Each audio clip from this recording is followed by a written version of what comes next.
Hi, I'm Ed Royce. I represent California's 39th District, and I chair the Foreign Affairs Committee in the House of Representatives. For many weeks, the House and Senate have been reviewing President Obama's nuclear agreement with Iran.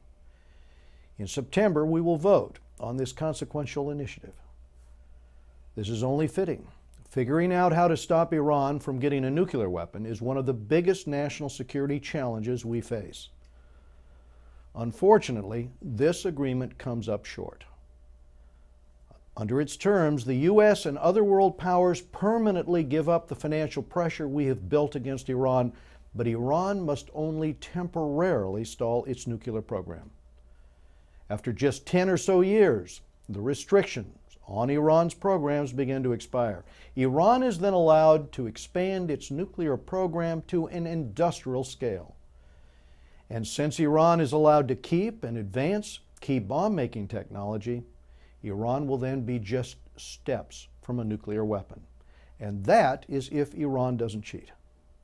This will push Iran's neighbors to begin their own programs. Of course, Iran is the #1 state sponsor of terrorism in the world. Its leaders live by the motto, "Death to America." Iran doesn't behave like the peaceful countries that have nuclear programs. So why does this agreement treat it like one?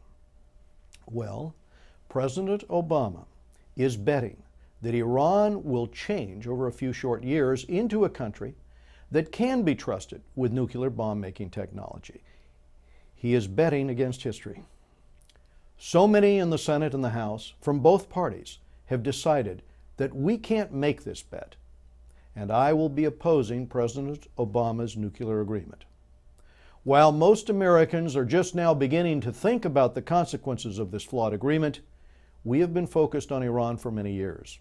Indeed, before President Obama launched these negotiations, the House of Representatives passed bipartisan and hard-hitting sanctions I authored by a vote of 400 to 20.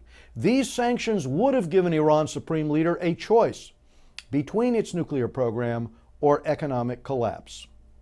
But the administration was successful in blocking that legislation from becoming law.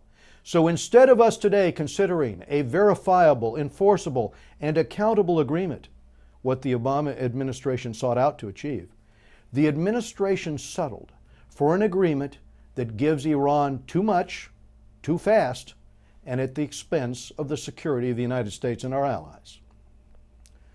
While President Obama's goal was to negotiate the most intrusive inspections in history, the deal falls way short in stopping Iranian cheating.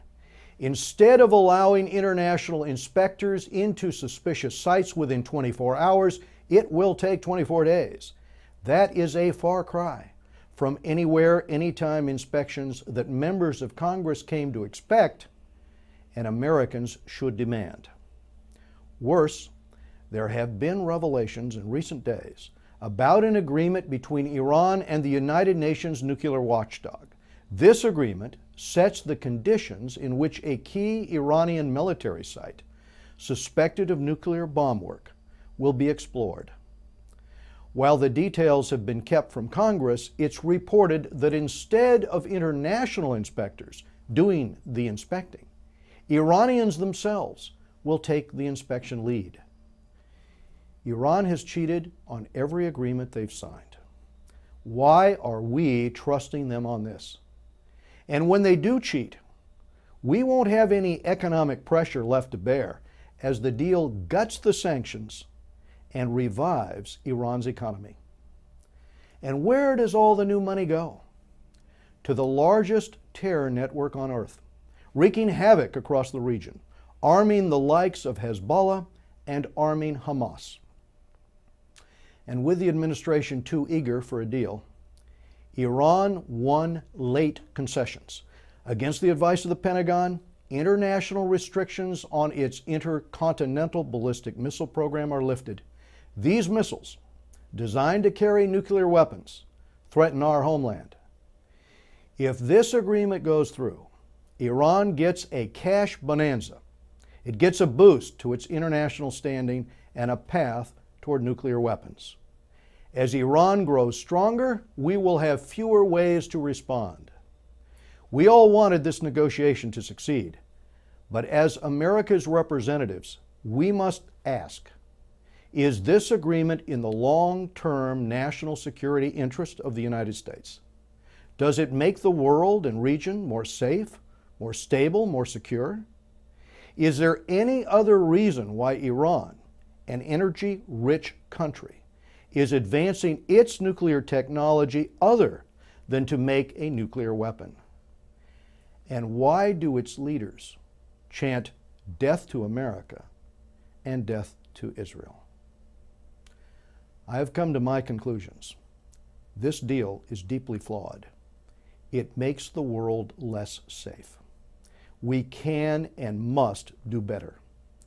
And in a few weeks, I look forward to a debate and vote on this critical national security issue. Thank you for listening.